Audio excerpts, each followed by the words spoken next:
welcome to NPS Now, your source of news and information about Norfolk Public Schools. I'm your host, Karen Tanner.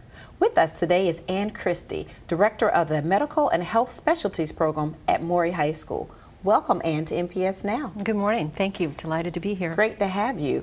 Tell me, what is the Medical Health Specialties Program at Maury, and what's its purpose for our students? The program has been in existence since about 1986, and it's a very special partnership between the Eastern Virginia Medical School and Norfolk Public Schools. Because of the geographic proximity of Maury to EVMS, it makes for a very easy collaboration.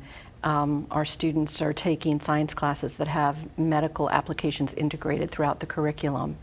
And we serve a population of about 157 students in the program right now. So when the program began, back in 1986, 1986. How many students were involved?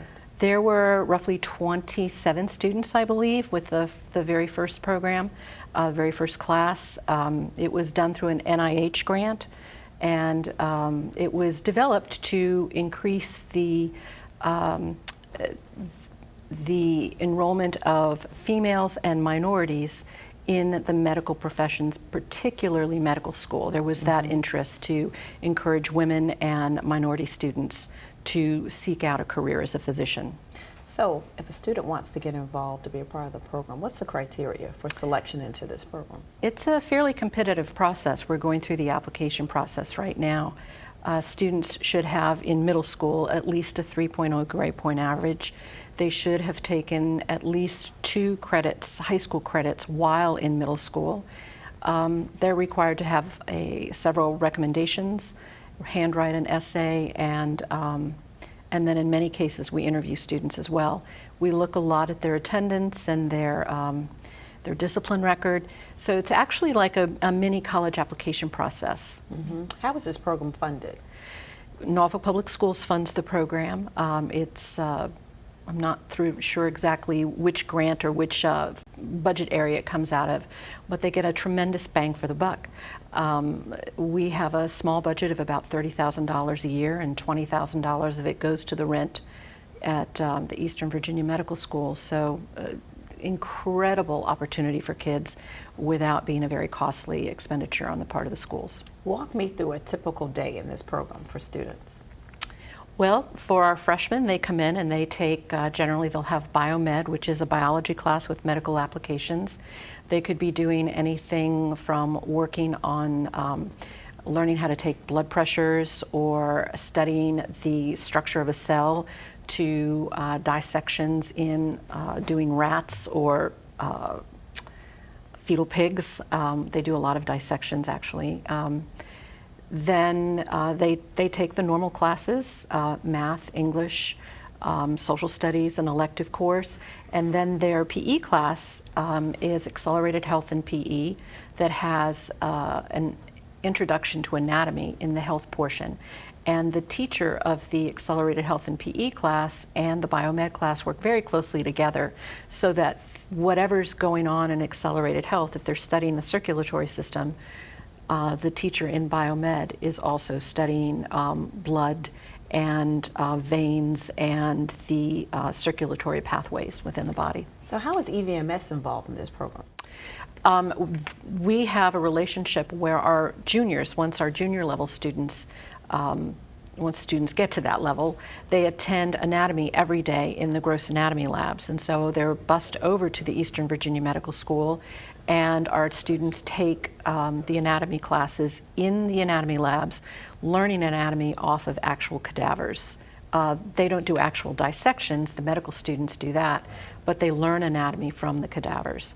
There are many, many professors who come in and speak to our students. Dr. Paula Ravitch, who has a lot of people know about Dr. Ravitch. He is known sort of as the brain doc, and he will come into the anatomy labs and the 9th grade classes to talk about neuroscience and the brain and share different organs with the students. So this program is different on the freshman, sophomore, junior, and senior level. Yes. Share with me what happens on your freshman and sophomore years. Okay, the freshman year is biomed and accelerated health and PE. The sophomore year, students take chemistry with medical applications. It's a double block class and they have it every single day. The junior year, they take anatomy over at EVMS, and they're also required to take a second elective science, which is generally an AP level science. Their senior year, they choose between bioethics, forensic science, or sports medicine as the required class, and then also take a second science course. So most of the kids in the program graduate with upwards of 6 to 8 science credits by the time they've completed and finished, graduated. Wow. So what other ways does EVMS involve themselves with our students? Medical students come over and do panel presentations. For example, we've got some of the PA students who are going to be coming over and speaking with our students in February and talking about the process to become a PA. There are community service opportunities. The students sponsor something called Haunted Hallway every year, which is a community outreach program, and our kids go over and help set up and participate in that. They sponsor Community Care Day every year in the spring, which is a sort of a public service education event that's also tremendous fun, and our kids participate in a poster project that they work on. We are in the process of implementing a new mentoring program with the medical students, and we're very excited about that because I think it'll kind of increase and enrich the opportunities that we have with those medical students. So how will that work, this mentoring program? These are students that are in the Medical Student Association, the National Medical Student Association. They work under the Office of Inclusion and Diversity, and they have been already partnered with physicians in the community. They are now going to be partnered with the select group of 25 of our freshmen, and they'll sign a mentoring contract which will spell out particular events and opportunities they have to provide for the students. Parents of our freshmen need to sign off and make a commitment to having their students participate in this and make it available, make it possible for the students to be transported to wherever it is that the mentor and the mentee agree to meet. So this is new this year? New this year, yes. Okay. We're actually meeting on that next February 4th, I think, is we have our kickoff for that. This is a lot. It's a lot. It's great. A lot yeah. for our students from their freshman year to their senior year. So how do you, I know you run the program, but how do you support our kids through this academic process? Well, I'm also their academic advisor, so I run the program, but I also do all the counseling piece for them as well. I meet with all of my students and do the comprehensive 4-year plan, and we meet at least once a year to revise that plan. And then I do their academic advisement and college admissions process. So I help shepherd these kids through the 4 years, and there are program requirements. They have to maintain certain academic expectations, but I can pretty much guarantee them that if they do that, then we'll be able to get them into a 4-year university quite easily. That's great. So what type of certificate or ceremony, once these students have finished from freshman to senior year, do they Well, there are two receive? ceremonies the senior year. The first is the white shirt ceremony that they participate in December, which is a way of our sort of honoring the senior status, and it's the first time they recite our version of the Hippocratic Oath. We talk a lot about what the Hippocratic Oath is, how it guides their values, and then our students, seniors, participate in that, and the entire program watches it. And then in May, there will be a graduation ceremony that's held at EVMS, and the EVMS faculty come and participate as well. And it's an all-program assembly with parents, and it's a lovely event. So what type of colleges do our students attend once graduating from this program? They get into some really wonderful schools. We had a student accepted to Columbia last year in Georgetown. Many of our kids go into UVA. We've had probably, I think, 8 kids get into UVA early this year. They've gone on to Carnegie Mellon, Rensselaer Polytechnic. Very, You've very. named a lot of great prestigious colleges. Yeah. How do we follow these students, or how are we knowing where they are? That's what we're working on right now too. I've kept a database of email addresses from my students, but what I've realized is their email addresses change once they go off to college. So we're reaching out this year via a special project, again through the Department of Diversity and Inclusion at EVMS, and we are developed a Facebook page, and we are trying to find former students that have been in the program. We're going to send them out a survey to try and see what kind of impact the experience they had in this program and with the EVMS relationship may have had on their career and their educational path. So you have a Facebook page through Norfolk Public Schools? Yes, I do. What's the name of the Facebook page? MHSP at Maury High School.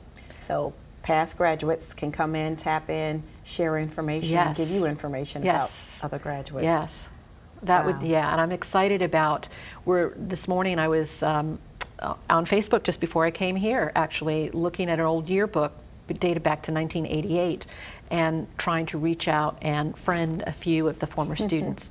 So I'm excited about where that may lead us. Great, we're using social media to track our graduates. Yep. This is a great program, Ann, and I thank you for coming on Thank today and you. sharing this information with us. It was my pleasure. Thank you very much. You're welcome. And I want you to stay tuned to NPS Now with Sports Action featuring Steve Sutmiller.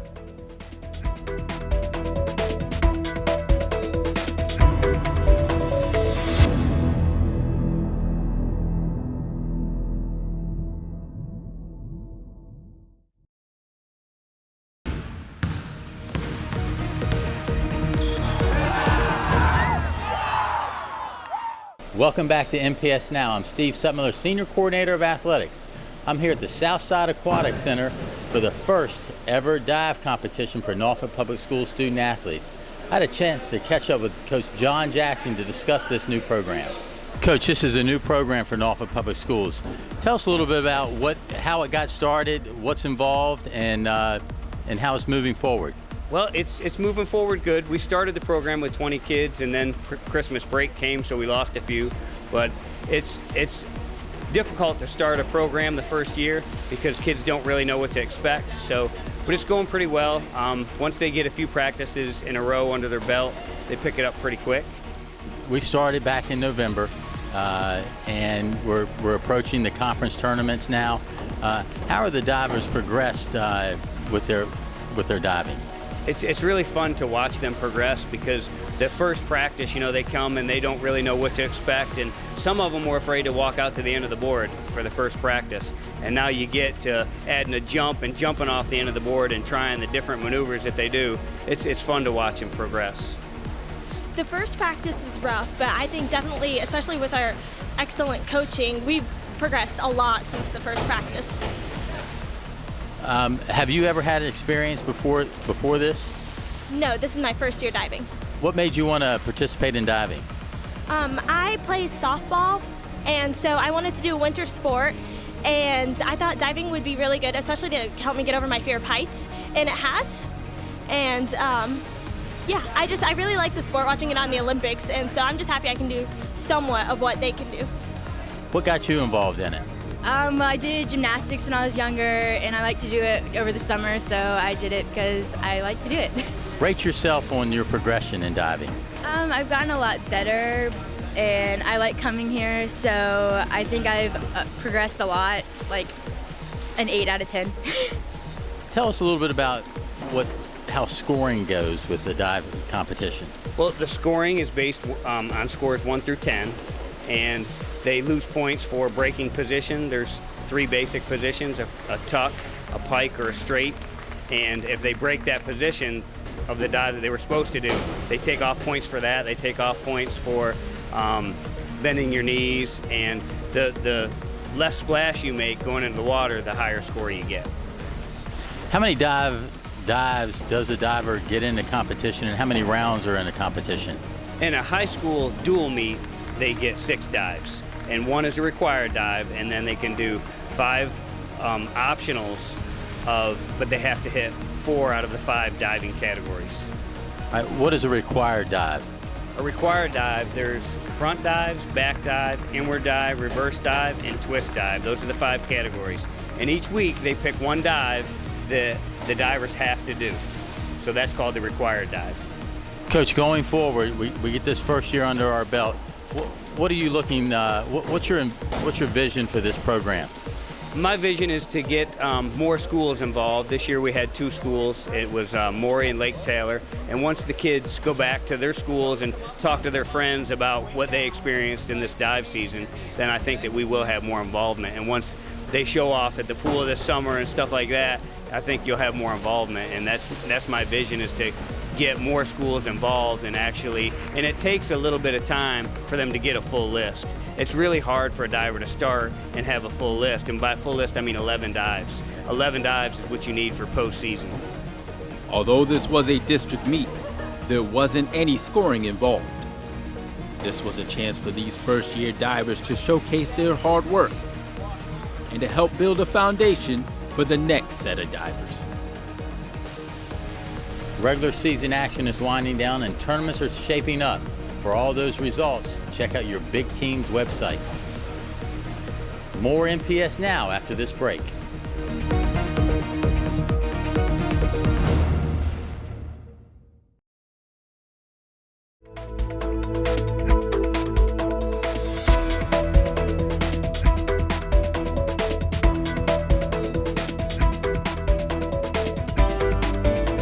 Welcome back to NPS Now. With us today is Dr. Tammy White, Site Coordinator for Eastern Preschool, and Joan Barron-Weir, a peer buddy teacher at Eastern Preschool. Thank you, ladies, for joining us on NPS Now. Thank you. Well, you're both here to discuss a very special program out at Eastern Preschool. But first, Dr. White, tell us, what is Eastern Preschool? Sure. We're one of 2 early childhood centers in Norfolk. We serve about 200 students. We do have a Virginia Preschool Initiative class for 4-year-old students, but primarily our school serves students with disabilities in early childhood special education classrooms. So what are the age ranges again of the students attending Eastern? Our students are ages 2 through 5, and for our Peer Buddy program, we're looking specifically for 3-year-olds. Okay. Well, since you brought the Peer Buddy program up, Joan, tell me about the Peer Buddy program. Well, I currently have 2 peer buddies in my classroom, and what a wonderful attribute they are to our class. They help our students promote more language, communication, as well as social skills. And within the classroom, you walk in and it's a typical preschool program. They're learning their basic shapes, colors, numbers that they would in a typical program. They're just there as an extra additive for the benefit of themselves as well as our students with special needs. So why is it important to have a peer buddy? I think, and Joan, you can comment on this as well, I think the language skills are a big piece.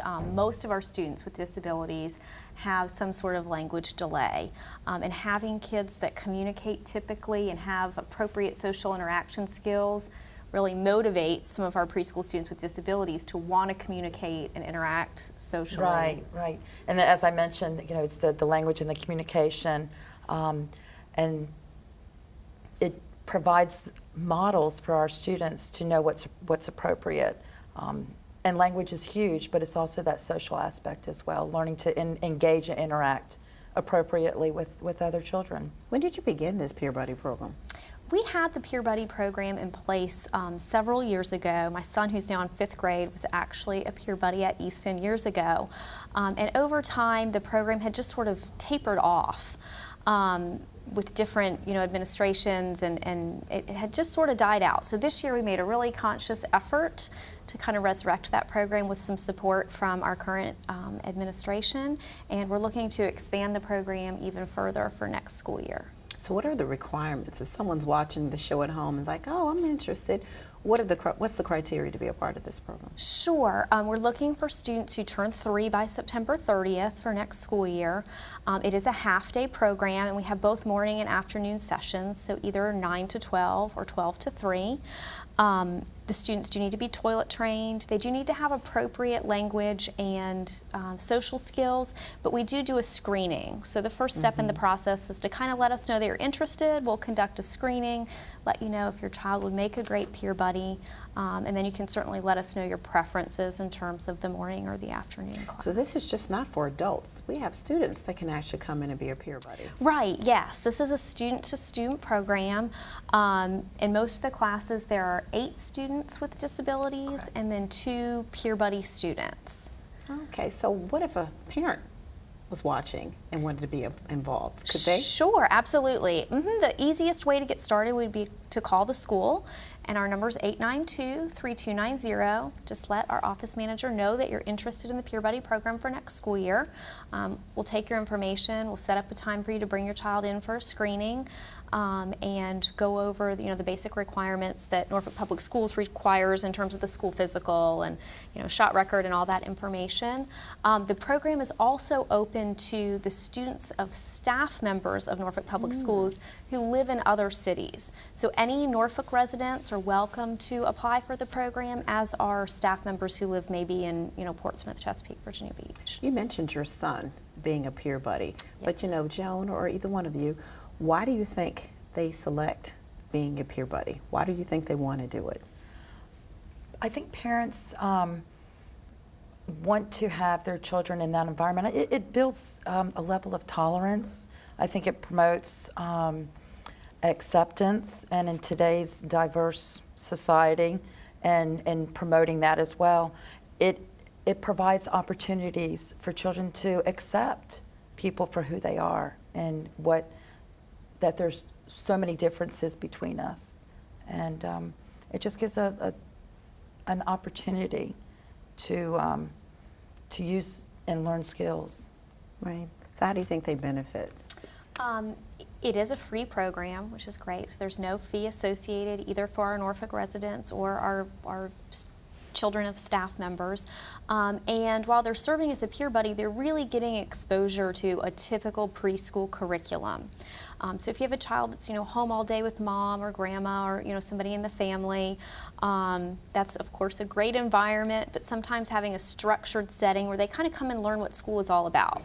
And Joan referenced colors, shapes, numbers, but also learning to wait in line, learning to go through the cafeteria line, learning to raise their hand and ask to get up and do something. All those kind of preschool skills they're going to learn in the program. Sounds like to me this is for our special education students, right? But the peer buddies can be a special education student or it could be a regular ed student. They actually need to be a regular ed student. Okay. So our special education students have already been tested and evaluated and placed in our program at Easton Preschool through the Department of Special Ed. And what we're looking for is those typically developing students to kind of come in and serve as role models for our students with disabilities, particularly in terms of the language and social skills.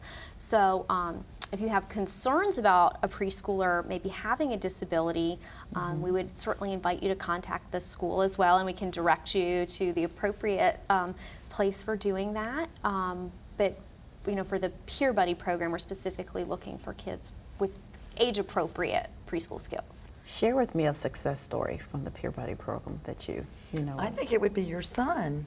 Well, that was a long time ago. That was a long time ago. My fifth grader got all his great early academics through the Peer Buddy program at Easton. He then went to kindergarten at Larimore. He did really well. He's now, in fifth grade, and he's an honor roll student and a great reader. And that was something that I never taught him to be a great reader. His teachers definitely did that, and that all started, back in preschool. But I think it's just a little bit about your I think so. A great foundation. I know one of my peers. We have two in each of the classrooms that are supporting this program, and she has learned a lot. She came in wanting to learn, and she has just been a complete asset to our classroom. And the children respond to her, because sometimes, I won't see something and they will bring it to my attention, and they will act as a helper and go and, direct somebody over to where they need to be. It's great. Well, how do the parents feel about it? Because the kids come home at night and I'm sure they talk about their peer buddy experience. I do get a lot of feedback from our parents that they're very pleased with the program. Their children are very eager to get up in the morning and come and be a part of it. And my one little girl I was discussing, she was like, she doesn't want to go home. She wants to stay and continue the day out. And I'm like, I'm sorry, you can come back tomorrow. So they're very much a part of the classroom. they're not singled out as a peer buddy, just as our students with special needs are not singled out as special needs. Right. We are all here together. Does this program spans throughout the summer months as well, or is it just during the school year? School year, so yeah, so September through June. And our peer buddies participate in all the other great fun things that we do at Easton, like our storybook parade in October. We're getting ready to do pajama and cookie day in February. All of our, resources and things that we have for our students with disabilities, of course, are available to the peer buddies as well. Great. This is informative. Share with me some more upcoming activities at Easton Preschool. Well, we have I'm looking forward to the pajama day where all the students and staff get to wear their pajamas. What day is that? I believe it's February 13th. 13th is Okay. right before the early, I think we have Yes. early release on the 14th. So it'll be on the 13th, and cookies, and sometimes we'll watch a movie, just kind of make it a relaxing, fun, we can chill out kind of day. And it's nice to see everybody just, relax and enjoy, as we always do. Another big event that we have coming up that we're really excited about, and this is a new event for us, we're putting together a family community resource fair, and that's going to be March 27th in the evening. Open to all preschool students, particularly targeting students with disabilities in Norfolk Public Schools. We're going to have, so far, we have RSVPs from the Down Syndrome Association of Hampton Roads, Tidewater Autism Society, Families of Autistic Children of Tidewater. The Norfolk Sheriff's Department is going to come and do the IdentiKid badges, a representative from WIC, different agencies that deal with Medicaid waivers, just a ton of resources for our families. We're going to have pizza. We're hoping to get a really, really great turnout for that. Well, I've learned a lot about Easton Preschool. I have children in Norfolk schools too, but this is a great program, and we thank you both for coming on and sharing with us the Peer Buddy program, and hopefully you'll get some phone calls. Is there a deadline to apply? There's not a deadline, and we'll continue to take phone calls and applications for as long as people are interested. Great. But we'd like to start getting phone calls maybe in February. In February. Great. Thank you, ladies, for joining us today. Thank And we want to thank you for watching NPS Now. It airs weekly on WNPS Channel 47, or you can view us online at www.npsk12.com. Again, thank you for watching NPS Now.